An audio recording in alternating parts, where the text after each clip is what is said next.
Hello, আজকে আমি দেখাচ্ছি যে দোকানের মতন পার্লের মতন চিজলিংস খেতে খুব তো ভালো লাগে। তো এটা দেখাচ্ছি। এটাতে ফার্স্টে কি করব, 2 কাপ ময়দা নিয়ে নিয়েছি। 2 কাপ ময়দাতে এরপরেতে এটাতে একটু নুন মিক্স করে দেব। আচ্ছা, এর সঙ্গে এটাতে দুটো থেকে 3টে চিজ কিউবস গ্রেট করে রাখবো, আর 2 টেবিল স্পুন মাখন লাগবে। আচ্ছা, আর একটা কী করবো, এখানেতে আমি 3 টেবিল স্পুন দুধ দিয়ে এর মধ্যে 2টো চিজ স্লাইস রেখে ওটাকে মেল্ট করে নেব। চিজ স্লাইসটা মেল্ট করে নিয়ে ওটা একটা চিজি সসের মতন তৈরি হয়ে যাবে। এই চিজ সসটাকেও কিন্তু আমি এটাতে আমার লাগবে। তো এটা ভালো করে এটাকে মেল্ট করে নিতে হবে। মেল্ট করে নিলে তাহলে ওটা মিক্স করতে সুবিধা হবে।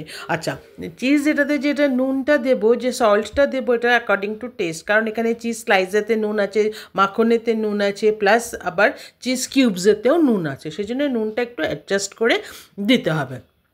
আমি আত্রেইস কিউজিন। আমার রেসিপি ভালো লাগলে please like, share and subscribe. Thank you. তো এরপরেতে একটু দেখাচ্ছি যে চিজ সসটা তৈরি হয়ে গেছে। এটা এরপর আমি কি করব, এই যে ময়দাটার সঙ্গে ভালো করে একটুখানি নুনটা দিয়ে নিয়েছি। তারপরেতে এটাতে নুনটা কিন্তু খুব কন্ট্রোল করে দিতে হবে, না হলে বেশি নুন হয়ে গেলে ভালো লাগবে না খেতে। তো এরপরেতে এইখানেতে এবার আমি ওই চিজ সসটা দিয়ে দেবো। চিজ সসটা দিয়ে ভালো করে মেখে নেব। এটাতে দিয়ে ভালো করে মেখে এটা মিক্স করে নেব। আচ্ছা, এটা মিক্স করে নিয়ে এরপরেতে একে একে ওই চিজটা যেটা গ্রেট করে রেখেছি, চিজ কিউবস, সেটা দিয়ে দেবো। আমি যেমন এই যে আমুলের যে চিজ কিউবস পাওয়া যায় সেগুলোই দিয়েছি। সেটা দিয়ে ভালো করে এটাতে গ্রেট করে নিয়ে এটার সঙ্গে মিক্স করে নেব। দুটো কিউবস দিয়েছি, থার্ড কিউবটা লাগেনি তাই দিইনি। আচ্ছা, এরপরেতে ওই চিজটা মেখে নিলাম। এরপরে মাখনটা মেখে নেব। মাখনটাকেও ওই সঙ্গে ভালো করে মিক্স করে নেব যাতে একদম ক্রাম্বলি মতন হয়ে যায়। তারপরেতে প্রয়োজন হলে জল দেব, মানে যদি একটু তো জল তো দিতেই লাগবে ওটাকে ভালো করে একটা ডাও বানাতে। ডাওটা কিন্তু খুব একটা সফট হবে না, আবার খুব নরম মানে শক্তও থাকবে না, এটা মাঝামাঝি একটা ডাও হবে। তো এটাকে দিচ্ছি জল দিয়ে, এটাতে ভালো করে মেখে নেব। মেখে নিয়ে এটাতে একটা মোটামুটি সফট ডাও তৈরি হবে, মানে দিয়ে এই ডাউটা তৈরি করে নিয়ে এরপর এটাকে আমি ঢাকা দিয়ে মোটামুটি 15 থেকে 20 মিনিট পর্যন্ত ঢাকা দিয়ে রাখবো। এটা ভালো করে মাখা হয়ে গেল। ভালো করে মাখা হয়ে যাবার পর এটাকে আমি ঢাকা দিয়ে রেখে দেবো। 15 to 20 মিনিটস ঢাকা দিয়ে রাখলেই এটা হয়ে যাবে। ওটা একটু রেস্টে দিতে হবে যাতে ওটা ভালো মতন সমস্ত কিছু ভালো করে মিক্স করে যায় ময়দাটার সাথে, টেস্টগুলো অ্যাবজর্বড হয়ে যায়। এরপর এটাকে কি করব, এটাকে আর একবার এমনি করে আফটার রেস্ট মানে 20 মিনিটস পরে এটাকে নিয়ে আমি এটাকে 4টে বড় বড় লেচি তৈরি করে রাখলাম। লেচি তৈরি যেমন হয় বড় বড় লেচি, সেমনি লেচি তৈরি করে রেখে এরপর একটাতে করে বেলবো। বেলে যেমন আমরা যে নিমকি করার জন্য যেরকম বেলি সেমনিভাবেই বেলবো। এটাতে একটুখানি ময়দা ছড়িয়ে নিয়ে এটাকে বেলতে হবে।